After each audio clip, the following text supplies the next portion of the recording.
You ask Tiger to solve. This deals with linear equations with one unknown.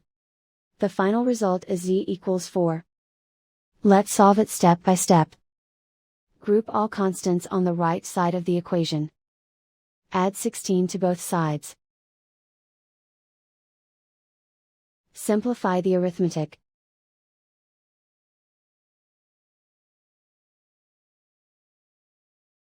Isolate the z. Divide both sides by 7. Simplify the fraction.